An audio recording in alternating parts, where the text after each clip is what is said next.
यहाँ का सबसे खतरनाक जहर कौन सा है? एक्चुअली दुनिया में कई खतरनाक जहर हैं। एक्चुअली उनमें से मैम सबसे खतरनाक जो जहर है वो है साइनाइड। क्या सेब के बीजों में साइनाइड होता है? हाँ, सेब के बीजों के अंदर फल्वीन नामक एक कंपाउंड होता है जो कि हमारे लीवर में जाकर के साइनाइड बनाता है, जो कि मनुष्य के लिए खतरनाक है। एक्चुअली ये लो अमाउंट में इतना खतरनाक नहीं है। एक्चुअली हम बहुत सारा यानी सेब के बीज खा लें तो वो लगभग मान लीजिए कि कई 500-700 बीज एक साथ खा लें तो वो हमारे लिए डेंजरफुल हो सकते हैं। कहा जाता है कि सुबह सुबह एक सेब खाने पर मनुष्य का शरीर हेल्थी यानी कि बहुत स्वस्थ रहता है, लेकिन एक्चुअली यही अगर जूस के रूप में कई शॉप वाले इसको पीस देते हैं जो कि इतना फायदेमंद नहीं होता, जो कि हमारी बॉडी के लिए नुकसानदायी हो सकता है। क्या सेब के बीज खाने से मृत्यु हो सकती है क्या? हाँ, बहुत सारी एक्सेस अमाउंट में अगर आप सेब के बीज खा लेते हो तो ये आपके लिए हानिकारक हो सकता है और आपका लीवर अच्छा नहीं है तो वो आपकी मृत्यु का कारण बन सकता है। साइनाइड किस कलर का होता है?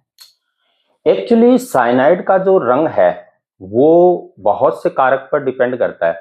हम जानते हैं कि साइनाइड है वो कार्बन और नाइट्रोजन का कॉम्प्लेक्स है।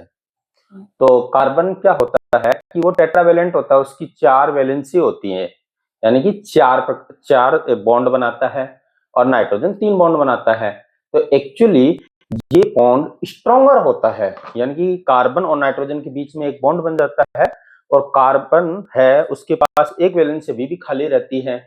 तो यह बॉन्ड वो किसी भी अदर एटम के साथ बॉन्ड बना सकता है। जैसे वो हाइड्रोजन के साथ बनाए तो हाइड्रोजन साइनाइड कहलाएगा, जो कि क्या होता है कि हमारी जो नील होती है यानी नील कलर का सा होता है, मतलब हल्का नीला कलर का होता है, जबकि सोडियम साइनाइड है और पोटेशियम साइनाइड है ये व्हाइट कलर के होते हैं। जबकि ऑर्गेनिक कंपाउंड हो तो वो इनके कलर अलग अलग सिचुएशन पर अलग अलग प्रकार के हो सकते हैं।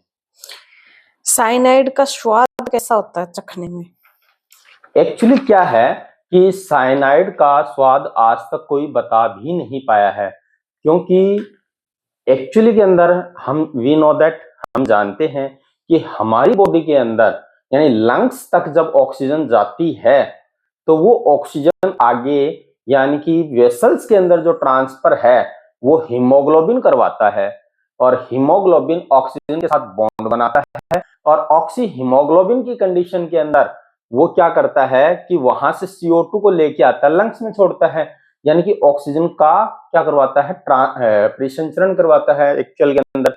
लेकिन अगर वहीं ये साइनाइड चला जाए बॉडी के अंदर तो ये क्या होगा कि हीमोग्लोबिन से परमानेंट बॉन्ड बना लेता है और परमानेंट बॉन्ड बनाने की वजह से क्या होता है कि वो बॉन्ड वहां से ऑक्सीजन के लिए उपलब्ध नहीं हो पाता है और हीमोग्लोबिन वहां पर क्या हो जाता है, पूरी तरीके से एकदम जाम हो जाता है और जिससे मनुष्य की मृत्यु हो सकती है।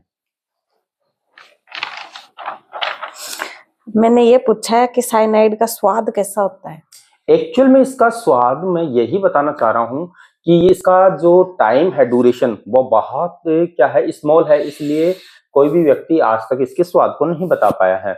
मैंने आपको शुरुआत में बताया था कि कार्बन है वो टेट्रावेलेंट होता है और नाइट्रोजन क्या है, ट्राइवेलेंट होता है, यानी कि 3 वैलेंसी होती हैं। तो यहाँ पर देखो ये इसकी साइनाइड की वैसे ही कहानी है जैसे सांप होता ना, वो यानी कि अपने पूंछ भाग से तो कैप्चर किसको कर लेता है, किसी भी, मान लीजिए कि कोई भी उसका मान लीजिए किसी भी पक्षी का है और मुंह से वो काट लेता है, तो उसी प्रकार कार्बन भी बॉन्ड बनाने के लिए फ्री है और इधर से क्या है कि नाइट्रोजन है उसके पास क्या है, अयुग्मित इलेक्ट्रॉन यानी कि लॉन पेयर है, वो भी अपना इलेक्ट्रॉन डोनेशन करके बॉन्ड बना सकता है, जिसकी वजह से हम बोल सकते हैं कि इसकी जो रिएक्शन होगी वो बहुत फास्ट और बहुत स्ट्रॉन्ग बॉन्ड बनता है, जिसकी वजह से इतना टाइम ही नहीं मिलता कि कि इसका स्वाद आज तक कोई बता भी नहीं पाया है। आज के सेशन में इतना ही। मैम, आपका धन्यवाद, थैंक यू। आपने हमारा सहयोग किया।